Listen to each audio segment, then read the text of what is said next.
Hello friends, welcome you all. आज हम vision IAS के 17 सितंबर वाले डेली करंट अफेयर्स डिस्कस करेंगे। So without delaying let's move to our first article. NITI Aayog launches report on reforms in urban planning capacity in India. तो इस report में क्या बातें कही गई हैं with respect to urban planning, उसके बारे में जानेंगे। पहली बात तो ये कि इस रिपोर्ट ने हाईलाइट किया है द मेजर्स या steps to ramp up the urban planning capacity in India, because जो एग्जिस्टिंग फ्रेमवर्क है with respect to urban planning ये काफी ज्यादा कॉम्प्लेक्स है, जिसके कारण प्राय ambiguity and lack of accountability देखने को मिलता है। और अगर कुछ फैक्ट की बात करें तो India second largest urban system है इन द वर्ल्ड, जिसमें आपका almost 11% of the total global urban population India occupy करता है। ठीक है, अर्बन ग्रोथ की बात करें तो अर्बन ग्रोथ आपका एक्सपेक्टेड है कि ये कंट्रीब्यूट कर सकते हैं 73% of the total population increase by 2036। ये आपका ministry of health and family welfare का 2019 वाला डाटा कह रहा है। एंड व्हेन वी से अर्बन प्लानिंग, तो नाम से ही पता चल रहा है the planning the management of the urban area. और आज के समय में कहो तो ये जो आपका अर्बन प्लानिंग है काफी ज्यादा फाउंडेशन होगा for an integrated development of citizens as well as environment, है ना। क्योंकि कहीं ना कहीं एक हमारे प्लानिंग सिस्टम में कमी ये रही है कि हमने अनप्लान्ड सिटीज के ग्रोथ को देखा है ना। अब हमें प्लान्ड सिटीज की तरफ जाने की जरूरत है, क्योंकि अब आपको इन्वायरमेंट भी कंसिडरेशन में लेना पड़ेगा। ठीक है, इंटीग्रेटेड डेवलपमेंट ऑफ सिटीज होना चाहिए along with the citizens and the environment as well. And ये जो रिपोर्ट है ये मेजर फोकस 3 पिलर पर देता है, पब्लिक सेक्टर, एजुकेशन या research sector and private sector. ठीक है, अब देख लो क्या की इश्यूज हाईलाइट करी गई हैं urban planning and governance framework में, यानी कि अर्बन प्लानिंग की क्या कमियां रही हैं अभी तक अगर देखा जाए तो यहाँ पर आप देख लो significant proportion of urbanisation in the country वो अनएक्नॉलेज्ड एंड अनएड्रेस्ड रही है ना। आप देख सकते हो हाफ ऑफ 7,933 अर्बन सेटलमेंट्स ये सेंसस टाउन्स तो है, लेकिन ये अभी भी गवर्न करी जाती हैं रूरल एंटिटीज के रूप में, है ना। एंड दूसरा इश्यू देख लो transfer of urban planning function from states to the elected urban local governments, ये आपका हुआ ही नहीं है जो होना चाहिए था via 74th constitutional amendment act 1992, जिसके कारण आपका ग्राउंड लेवल जो मैनेजमेंट है आपका अर्बन एरियाज का वो मोर रियलिस्टिकली नहीं हो पाया है। And we have the competing uses of land because of the market forces, social necessities and environmental concern, and private sector participation and citizen participation in urban planning ये under develop रही है ना। आप urban planning कर रहे हो और वहां पर अगर सिटीजन का पार्टिसिपेशन नहीं है, प्राइवेट सेक्टर का पार्टिसिपेशन नहीं है, तो कहीं ना कहीं हम एक मेजर आइडियाज को इग्नोर कर रहे हैं जो काफी ज्यादा जरूरी हो सकती थी अर्बन प्लानिंग के लिए, है ना, as per the need। and inadequate number of urban planners in the state planning machineries and lack of multidisciplinary teams। तो देख सकते हो जो ऑफिसर्स है उन पर भी तंज कसी गई है। यहाँ पर कहा गया है साफ साफ कि we have the inadequate number of urban planners in the state planning machineries and lack of multidisciplinary teams and lack of synergy मतलब cooperation between the urban and rural planning and development। ठीक है, and क्या recommendation करी गई हैं देख सकते हैं। Every city must expire to become a healthy city for all by 2030। तो एक इंपॉर्टेंट टारगेट की बात कही गई है कि जो हमारा हर एक सिटी है वो एस्पायर करे कि वो आपका हेल्दी सिटी फॉर ऑल के रूप में उभर कर आए बाय 2030। एंड व्हेन वी से हेल्दी सिटी तो इसके तहत आपका वो सिटीज आ जाएंगी जो कंटिन्यूअली बेसिस पर क्रिएट करती है एज वेल एज इंप्रूव करती है physical as well as social environment को और एक्सपेंड करती है अपने कम्युनिटी रिसोर्सेज को for enabling the mutual support among the population groups of living. And another recommendation की बात करें तो देख लो revision of town and country planning act. तो ये जो आपका town and country planning act इसको रिविजिट करने की भी बात कही गई है। एंड फिर साफ साफ बोला गया है कि ऑप्टिमम यूटिलाइजेशन करें अर्बन लैंड का, यानी कि जो भी हमारे पास अर्बन लैंड मौजूद है उसका ऑप्टिमम यूटिलाइजेशन हो, है ना। जैसे लैंड यूज प्लानिंग किया जाए, ट्रांसपोर्टेशन प्लानिंग किया जाए, इन सबको इंटीग्रेट किया जाए सो दैट इसे यूज कर सके to reduce the energy need जो एराइज हो रही है धीरे धीरे ट्रांसपोर्ट सेक्टर के माध्यम से। और इसी कारण कहीं ना कहीं जो आपका जीएचजी इमिशंस है ना, एनवायरमेंट पर इम्पैक्ट है वो भी ज्यादा देखने को मिलती है ना। अगर land use planning and transportation planning बेहतर हो तो कहीं ना कहीं हम ऑप्टिमाइज कर सकते हैं ग्रीन हाउस गैसेस इमिशन को भी।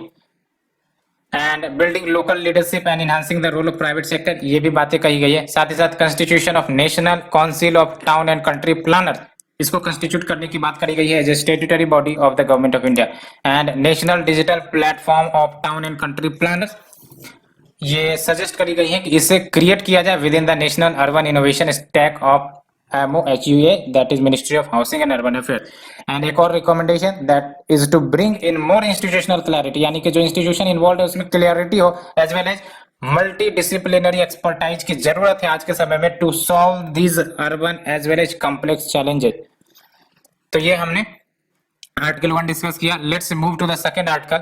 Archaeological survey of India discovers remains of ancient temple of Gupta period. आप देख सकते हो गुप्ता पीरियड न्यूज में आ चुकी है और गुप्ता पीरियड एंशिएंट इंडिया में एक महत्वपूर्ण चैप्टर है और गोल्डन एज कहा जाता है, बिकॉज लिटरेचर का हो या फिर आपका टेंपल मेकिंग का हो, है ना, ये सब आपका इस फेज में काफी ज्यादा प्रफुल्लित हुए थे। ठीक है, एंड ये जो टेंपल डिस्कवर करी गई है ये उत्तर प्रदेश के इटाह डिस्ट्रिक्ट जो आपका बिलसार साइट है वहां पर डिस्कवर करी गई है और इससे पहले प्रोटेक्टेड के रूप में डिक्लेयर कर दी गई थी 1928 में ही।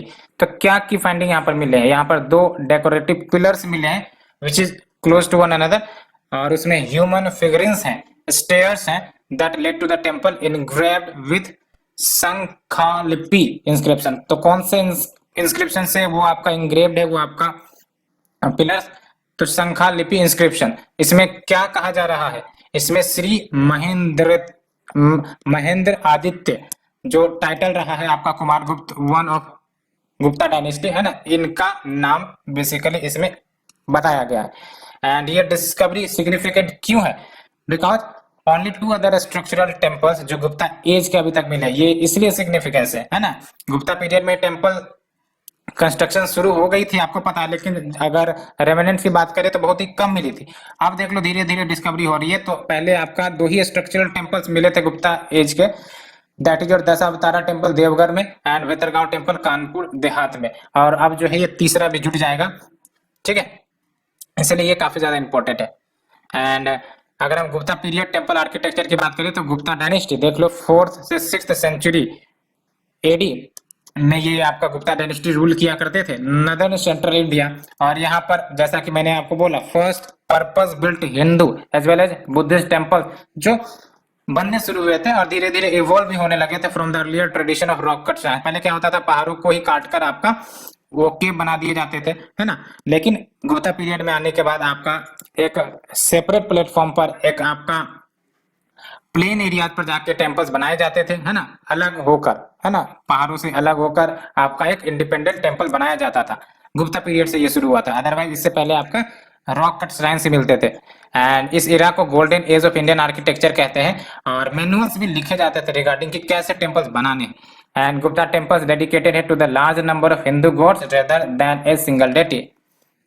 एंड गुप्ता स्टाइल खुद इन्फ्लुएंस हुए थे कुशाना, मथुरा एंड गांधार से and borrowed the common features जैसे T shaped doorways, decorated door jambs, sculpted panels with high relief figures and laurel wreath and एक्यांथुस motives, है ना। तो ये सब बोरो की गई थी फीचर्स। ठीक है, तो याद रखना आपको Gupta style was influenced by Kushana, Mathura, Gandhara style and borrowed the certain common features from these. Next is your Shankhalipi. तो ये जो आपका इंस्क्रिप्शन जिसमें आपका श्री महेंद्र आदित्य का नाम मेंशन किया गया है इस इंस्क्रिप्शन में, और ये महेंद्र आदित्य किसको कहा जा रहा है, कुमार गुप्त वन को कहा जा रहा है ना। तो ये जो आपका शंख लिपि है या फिर शेल स्क्रिप्ट, शंख का मतलब ही होता है शेल, है ना, तो शंख लिपि या फिर shell script it describes ornate spiral characteristic जो आपका ब्राह्मणी डेरिवेटिव से निकल कर आया। ब्राह्मणी भी आपका ब्राह्मी बोल रहे हैं, ब्राह्मी, ठीक है, वहां से आपका ये निकल कर आया है। ऑफशूट कह सकते हो that look like conch shells और Shankhal and both Shankhalipi and Brahmi are stylised scripts जो प्राइमरी यूज किए जाते थे नेमिंग करने के लिए, सिग्नेचर्स करने के लिए। एंड ये आपको मिल जाएंगे inscriptions across the north central India as well as the dated between 4th and 8th century. And prominent sites जहां पर आपको ये सेल इंस्क्रिप्शंस मिलते हैं वो आपका है मुंडेश्वरी टेम्पल बिहार में, उदयगिरी केव्स मध्य प्रदेश में। तो याद रखना आपको उदयगिरी केव्स आपका मध्य प्रदेश में। ठीक है, तो ये हमने शंख लिपि या फिर सेल स्क्रिप्ट की बात करी। So let's move to the next article friends. Government sets up bad bank to acquire stressed loans worth Rs 2 lakh crore. अब ये बैड बैंक नाम से आपको बैड बैंक लग रहा होगा, लेकिन ये गुड बैंक है। बेसिकली है ये एनबीएफसी, इसका काम यही होगा कि जो स्ट्रेस्ड एसेट होंगे बैंकों के वो इससे खरीदेगा बैंकों से लोअर प्राइस पर, अल्टीमेटली उस स्ट्रेस्ड एसेट को रिकवर करने का प्रयास किया जाएगा हायर प्राइस लेवल पर, और जो दोनों के बीच का डिफरेंस होगा वो इनकी प्रॉफिटेबिलिटी होगी बेसिकली, है ना। तो ये होता है बैड बैंक, इसी को पारा बैंक भी कहते हैं ना, पब्लिक एसेट रिकंस्ट्रक्शन, ये है, ठीक है। तो देख लो, तो government setups bad bank to acquire state loan worth RS 2 lakh crore. तो देख लो, ये जो setting up of national asset reconstruction company limited, that is your NARCL, इसी को बैड बैंक कहा जा रहा है। और ये एक्चुअली प्रपोज की गई थी फाइनेंस मिनिस्टर के द्वारा इन हर बजट स्पीच फेब 2021 में, और अब ये सेटअप करी जा चुकी है, ठीक है। तो ये जो आपका NARCL है, that is national asset reconstruction company limited, इसको कंपनीज एक्ट के तहत आपका इनकॉर्पोरेट किया गया है, और यहाँ आपका RBI से लाइसेंस ली गई थी as an asset reconstruction company के रूप में। तो ये आपका एसेट रिकंस्ट्रक्शन कंपनी ही है, ये आप देख सकते हो, बैंक नहीं है, पहली बात तो याद रखना, ये बैंक नहीं है आपका एनबीएफसी या फिर इसको कह सकते हो एसेट रिकंस्ट्रक्शन कंपनी है, ठीक है। और ये जो NARCL है, ये सेटअप करी गई है बैंक्स के द्वारा, है ना, to aggregate and consolidate the stressed asset, जो भी स्ट्रेस्ड एसेट जमा हो रहे हैं बैंकों के, stressed asset is what your NPAs, है ना, और वो रिकवर नहीं हो पा रही है, तो ये सब बैंकों ने मिलकर ही इसे सेटअप किया गया है, और to consolidate the stressed asset for the subsequent resolution, है ना। अदरवाइज मान के चलो ये स्ट्रेस्ड एसेट कभी रिजोल्व होंगे नहीं और बैंकों की NPA बढ़ती जाएंगी, है ना। और ये इंपॉर्टेंट बात ये है कि जो पब्लिक सेक्टर बैंक से इसकी मेजोरिटी ऑफ ऑनरशिप रहेगी NARCL में, ये काफी ज्यादा इंपॉर्टेंट है ना। तो public sector banks will maintain 51% of ownership in the NARCL, और NARCL का फंक्शन क्या होगा, तो ये स्ट्रेस लोन एसेट को रिजोल्व करने का प्रयास करेंगे, which will be the above 500 crore each amounting to about 2 lakh crore in phases, है ना, फेज वाइज में। और NARCL will acquire bad loan from the banks by making an offer to buy them, है ना। वही बात है, जैसे मैंने बोला, बैड बैंक का क्या काम रहेगा, ये बैंकों से बैड एसेट्स खरीद लेंगे सस्ते दाम में, और अल्टीमेटली उसको रिकवर करवाने का प्रयास किया जाएगा हायर दाम में, सो दैट जो गैप रहेगा प्राइसेस के बीच वो प्रॉफिटेबिलिटी के रूप में इनको मिल जाएंगी, है ना। और फिर देख सकते हैं under this agreement it will offer the banks 15% of the value of asset in cash, देख सकते हो 15% ही वैल्यू ऑफर करेगा बैंकों को कैश में, एंड उसके बाद आपका सिक्योरिटी रिसिप्ट इश्यू करेगा फॉर द रेस्ट 85%, ठीक है। तो 85% के लिए आपका सिक्योरिटी रिसिप्ट एंड 15% आपको डायरेक्ट कैश दे दी जाएगी बैंकों को। एंड ये जो SR है, that is your security receipt, ये आपका गवर्नमेंट की तरफ से गारंटीड रहेगी इस रिसिप्ट को, for which provision of 30,600 crore भी मेड किया गया है ना। यानी कि अगर ये आपका सिक्योरिटी रिसिप्ट बेसिकली पैसे नहीं दे पाते हैं अगर NARCL के द्वारा, तो अल्टीमेटली गवर्नमेंट गारंटी लेती है कि अगर ये नहीं देंगे तो हम देंगे, और इसके लिए आपका एलोकेशन भी किया गया। And the guarantee will be valid for 5 years and shall cover the shortfall between the face value of SR, that is security receipt and the actual realisation, ठीक है।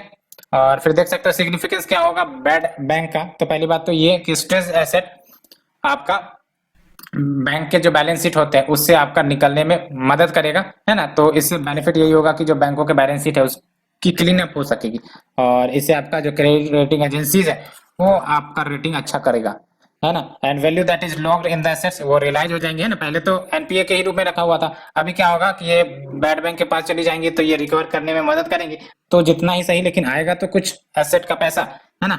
And come back to the banks and bank इसका इस्तेमाल करेंगे as a growth capital and the banking system becomes more robust. तो ultimately इनके पास पैसे ही आने वाले हैं, तो it will become robust and the framework will facilitate the freeing up of the personnel in banks to focus on increasing businesses and credit growth। तो देख लो, अब NPA को टैकल करने का काम आपका पारा बैंक करेगा, तो जो आपके वर्कर्स हैं पर्सोनल वो अपना डेडिकेटेड काम करेंगे, फोकस करेंगे कि कैसे बिजनेसेस एंड क्रेडिट ग्रोथ को बढ़ाना है, तो वर्किंग लोड कम होगा, कहने का मतलब ये। And next is your world bank to discontinue ease of doing business ranking, देख लो प्रीलिम्स में क्वेश्चन भी पूछा गया था ईज ऑफ डूइंग बिजनेस के ऊपर, बार बार 2-3 बार तो क्वेश्चन पूछे जा चुके, और अब जो है वर्ल्ड बैंक डिसकंटिन्यू करेंगे। क्यों करेंगी, तो बेसिकली रिव्यू की गई जो भी इनके कमिटी होते हैं उनके द्वारा, और पता चला कि डाटा इरेगुलेटरीज काफी ज्यादा देखने को मिल रहे हैं, खासकर 2018 और 2020 के रिपोर्ट में, और ये न्यूज में भी आई थी, है ना। इसलिए इन्होंने कहा जब डाटा ही इरेगुलेटरीज वाली आ रही है तो फिर फायदा क्या। और एक बात और वर्ल्ड बैंक ने कही है कि ये अब नया अप्रोच ढूंढेंगे to assess the country business and investment climate, and irregularities के कारण 4 कंट्रीज प्रभावित हुए, जिसमें आपका चाइना रहा, Saudi Arabia, UAE and Azerbaijan. And ये जो आपका ease of doing business project है जो 2002 में लॉन्च करी गई थी, और ये ऑब्जेक्टिव मेजर्स प्रोवाइड करती है बिजनेसेस रेगुलेशंस के लिए and their enforcement across 190 economies and selected cities at the sub national and regional level. और ये आपका domestic small and medium size company पर भी ध्यान देती है and measures the regulations applying to them through their life cycle. तो देख सकते हो वो आपका किस प्रकार से आपका चलता है। तो देख लो, ओपनिंग ए बिजनेस, फिर getting a location, accessing finance, dealing with day to day operation, operating in a single business environment. तो 10 पैरामीटर्स पर रैंकिंग करी जाती थी, 1 2 3 4 5 6 7 8 9 10 11। तो देख सकते हो कौन कौन से पैरामीटर्स पर रैंकिंग करी जाती थी। Starting A business, dealing with construction permits, getting electricity, registering property, getting credit, protecting minority investors, paying taxes, trading across borders, contracting with the government. ये अभी आएगा, इसीलिए पहले 10 था, अभी एक और ऐड करी जाएंगे, कॉन्ट्रैक्टिंग विद द गवर्नमेंट अभी आई नहीं है, इन्फोर्सिंग कॉन्ट्रैक्ट, रिजॉल्विंग इंसॉल्वेंसी। ये पैरामीटर्स के ऊपर क्वेश्चन पूछे जा चुके हैं, है ना।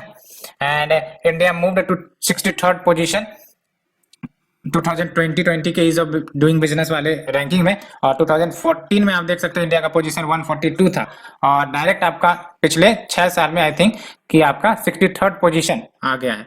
तो काफी बड़ी इंप्रूवमेंट हुई है। कुछ रिफॉर्म्स जो इंप्लीमेंट करी गई हैं इंडिया के द्वारा टू इंप्रूव इट्स रैंकिंग, देख लो, make in India initiative launch किया गया था, है ना।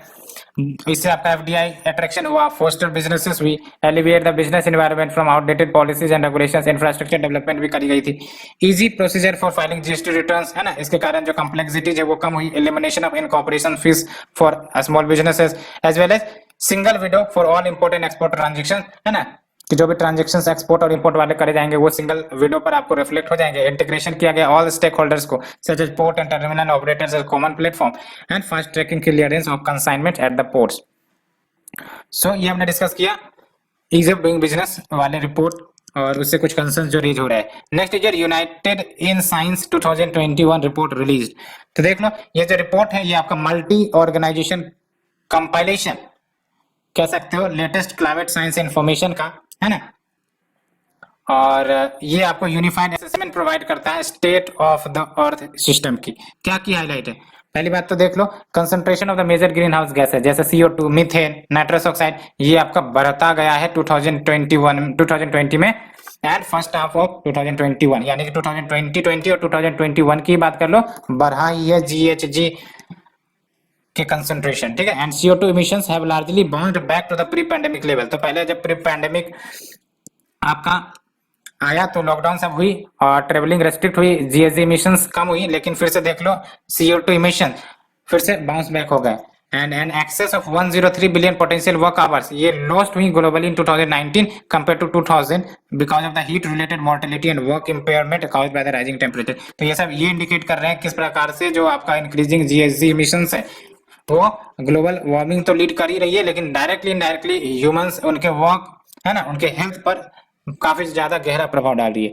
And average global temperature for the past 5 years 2017 से 2021 के बीच ये आपका हाईएस्ट रहा है on record. Global mean sea level 20 centimetre से बढ़ चुका है 1900 से 2018 का कंपैरिजन अगर किया जाए, ये सब आप मेंस में यूज कर सकते हो। And increasing number of countries have committed to net zero emission goals, ये तो बढ़ा है, यानी कि जो देश कमिट कर रहे हैं कि भाई साहब हम net zero emission goals achieve कर लेंगे, ये सब तो कमिट ही कर रहे हैं, बस नंबर ऑफ कंट्रीज बढ़ रहे हैं, लेकिन एक्चुअल में इंप्लीमेंटेशन कहाँ हो रहा है। और आप देख सकते हो about 63% of the global emissions are now covered by such goals, लेकिन गोल्स कंप्लीट हो ही तो नहीं रहे, यही तो सबसे बड़ी दिक्कत है। एंड कोविड-19 recovery efforts should be aligned with national climate change and air quality strategy so that risk reduce किए जा सके from compounding and cascading climate hazards जो देखने को मिल रहे हैं एंड गेन द हेल्थ को बेनिफिट्स एज वेल। सो हमने डिस्कस किया, let's move to the short news. India's first ever euro denominated green bonds, तो देख सकते हैं इंडिया का पहला यूरो डिनोमिनेटेड ग्रीन बॉन्ड्स आ गया है। तो ये जो आप देख सकते हैं euro 300 million 7 year euro green bond issue करी गई है, किनके द्वारा, पावर फाइनेंस कॉर्पोरेशन लिमिटेड के द्वारा, जो आपका leading non banking finance corporation है पावर सेक्टर में। और ग्रीन बॉन्ड में होता क्या है, जो पैसे रेज किए जाएंगे इश्यूअर के द्वारा वो ग्रीन प्रोजेक्ट को फाइनेंस करने के लिए ही रेज किए जाते हैं, जैसे रिन्यूएबल एनर्जी का कोई प्रोजेक्ट हो गया, क्लीन ट्रांसपोर्टेशन का प्रोजेक्ट हो गया, है ना, इसके लिए आपका ये ग्रीन बॉन्ड इश्यू किए जाते हैं, ठीक है। और 2007 में ग्रीन बॉन्ड्स लॉन्च करी गई थी by the development banks like the European investment bank, world bank. और इंडिया के लिए यस बैंक जो है वो फर्स्ट बैंक था जो ग्रीन बॉन्ड्स के कंसेप्ट को लेकर आया था 2015 में ही। And we have the low carbon bricks. तो देख लो, रिसर्चर ने डेवलप किया है technology to produce energy efficient walling materials using construction and demolition waste जो होते रहती है एंड अल्कली एक्टिवेटेड बाइंडर्स। तो इनकी मदद से आपका लो कार्बन ब्रिक्स कंस्ट्रक्ट किया गया है। तो ये जो लो कार्बन ब्रिक्स है, ये इनको हाई टेम्परेचर फायरिंग की जरूरत नहीं पड़ेगी, है ना। And it will also avoid the use of high energy material such as Portland and cement. And it will also solve the disposal problem associated with CND waste mitigation, that is construction and demolition waste mitigation. And ये project basically undertake करी गई थी by the IISc Bangalore with funding from department of science and technology. Next is your inspiration 4। तो देख लो, ये आपका first orbital trip है जहां पर none of the people abroad is a professional astronaut, ठीक है। तो inspiration 4 is the first orbital trip जहां पर जो व्यक्ति गए हैं, है ना, ट्रिप पर, वो कोई प्रोफेशनल एस्ट्रोनॉट नहीं है। तो जो क्रू है उन्होंने ड्रैगन कैप्सूल यूज किया जो स्पेस एक्स ने प्रोवाइड किया था। स्पेस एक्स एक रॉकेट कंपनी है यूएस की। And apart from fund raising for charity, ये जो मिशन का ऑब्जेक्टिव है is to study the biological effect of the deep space on the astronaut body and this will be a multi day journey, है ना। और ये earth को every 90 minutes में रोटेट करेगा along with a customised flight path at a target of altitude 575 kilometre. Next is your quality council of India. तो recently quality council of India ने S K Joshi laboratory excellence award launch कर दिया है to promote laboratory quality and improve their performance. And अगर हम बात करें QCI की, तो ये आपका ऑटोनोमस बॉडी है department of industrial policy and promotion के तहत, जिसको क्रिएट की गई थी jointly with the Indian industry represented by ASSOCHAM, CII and FICCI, ठीक है। तो ये याद रखना है, क्यूसीआई जो autonomous body of department of industrial policy and promotion जो क्रिएट करी गई jointly with the Indian industry represented by the ASSOCHAM, CII यानी कि confederation of Indian industry and FICCI. Next, quality council of India has been established to create a mechanism, एक mechanism create किया जाए for independent third party assessment of the product services and process, है ना। क्या काम करता है ये? क्वालिटी असेस करता है बेसिकली प्रोडक्ट्स के, सर्विसेज के। And by developing accreditation schemes specific to the field of education and healthcare, QCI helps organization in these fields in their journey for excellence. Next is your National Cadet Corps, ठीक है। तो देख लो, ministry of defence इन्होंने constitute कर दिया है high level expert committee को for a comprehensive review of national cadet corps so that NCC को मोर रेवलेंट बनाया जाए in the changing time. And NCC की बात करें तो ये यूथ डेवलपमेंट मूवमेंट है जो आपका एग्जिस्टेंस में आया 1948 में ही। एंड इसका objective basically to develop character, comradeship, discipline, secular outlook, spirit of adventure and ideals of selfless service among the young citizens, है ना। और ये एनसीसी ओपन होता है to all regular student of school and colleges, वो भी voluntary basis पे, mandatory नहीं है। And ministry of defence deals with the NCC at national level और मिनिस्ट्री ऑफ एजुकेशन सारे स्टेट लेवल पर डील करती है। नेक्स्ट जो संसद टीवी, आपने न्यूज में सुना भी होगा, तो संसद टीवी को लॉन्च कर दिया गया है as the parliamentary channel of India. कैसे? तो जो आपका ऑलरेडी एग्जिस्टिंग लोकसभा टेलीविजन है जो 2006 में एस्टेब्लिश की गई थी और जो राज्यसभा टेलीविजन है जो 2011 में एस्टेब्लिश करी गई थी, दोनों को मिलाकर आपका संसद टीवी बना दिया गया है, ठीक है। तो संसद का मतलब ही होता है पार्लियामेंट, पार्लियामेंट का मतलब ही होता है लोकसभा, राज्यसभा, है ना। दोनों मिलाकर आपका संसद टीवी बना दिया गया। एज रिपोर्टेड, जो डे टू डे फंक्शनिंग है न्यू चैनल का वो टेकन केयर किया जाएगा लोकसभा सेक्रेटेरिएट के द्वारा। And for larger policy and other decision, Lok Sabha speaker जो कि Lok Sabha speaker, chairman of Rajya Sabha and secretariat of both the houses, ये भी इन्वॉल्व होंगे अगर आपका larger policy and other decisions लेने हैं तो। एंड सिग्निफिकेंस वही है कि ट्रांसपेरेंसी बढ़ाएगा for the viewers and save duplication of expenses for the government. Next is your places in news. पहला आपका फेरोए आइलैंड, देख लीजिए आपका फेरोए आइलैंड जो कि डेनमार्क का ऑफिशियल, ठीक है, यूनाइटेड किंगडम है और इसके नॉर्थ में आपका फेरोए आइलैंड है, ठीक है। तो रिसेंटली ओवर 1400 डॉल्फिन्स को किल कर दिया गया as a part of traditional hunting practice in the Faroe island. तो फेरोए आइलैंड की बात करें तो ये आपका सेमी ऑटोनोमस रीजन है जो डेनमार्क के कंट्रोल में, और ये largest fjord which is a narrow inlet of the sea between cliff or a steep slope in the North Atlantic territory, है ना, नॉर्थ अटलांटिक ओशियन इधर ही है। And moss grass and mountain bog, ये कुछ नेचुरल वेजिटेशन यहाँ मिल जाते हैं with fishing industry and other marine occupation, main source of income है इसका। And north Atlantic current helps in it by keeping the harbours free of ice, क्योंकि इधर वार्मर करंट फ्लो करती है ना, ड्रिफ्ट करंट आपने सुना होगा, नॉर्वेजियन करंट। नेक्स्ट जो रेड सी को तो हमने डिस्कस किया बार बार, है ना। तो देख लो, due to recent attack on Israeli ships, जो इजरायली नेवी है इन्होंने अपना प्रेजेंस रेड सी में बढ़ा दिया है। और रेड सी की बात करें, it lies between the continent of Asia and Africa. देख सकते हो ये आपका अफ्रीका है और ये आपका एशिया है ना, तो आपका एशिया और अफ्रीका के बीच आपका ये रेड सी लाई करता है। और ये वर्ल्ड नदर्न मोस्ट ट्रॉपिकल सी कह सकते हो, connecting the gulf of Aden. तो देख लो ये आपका इधर गल्फ ऑफ एडन है ना, ये आपका गल्फ ऑफ एडन और आपका मेडिटेरेनियन सी इधर, इन दोनों को कनेक्ट करता है आपका रेड सी वाया बैब अल मंडेब। ये है आपका बैब अल मंडेब, ठीक है, यहाँ पर जो कि स्ट्रेट है ये, है ना, वाया स्वेज कैनाल, ये आपका Suez canal. And it also connect gulf of Aqaba water body with Egypt, Saudi Arabia, Jordan and Israel as a border country. याद रखना आपको, ये आपका गल्फ ऑफ अकाबा है, इसको बॉर्डर करता है Egypt, Israel, Jordan, Saudi Arabia, ठीक है, Egypt, Jordan, Israel, Saudi Arabia, ठीक है। गल्फ ऑफ स्विच को ओनली इजिप्ट बॉर्डर करता है। रेड सी को कौन कौन, सऊदी अरेबिया हो गया, है ना, आपका इजिप्ट हो गया, सूडान हो गया, है ना, इरित्रिया हो गया, जबूती हो गया, है ना, ये हो गया आपका, एंड इधर आपका यमन भी हो गया, ठीक है। तो ये हमने डिस्कस किया फ्रेंड्स आज का आर्टिकल। होप आप लोगों को समझ में आई हो। Thank you friend, thank you very much.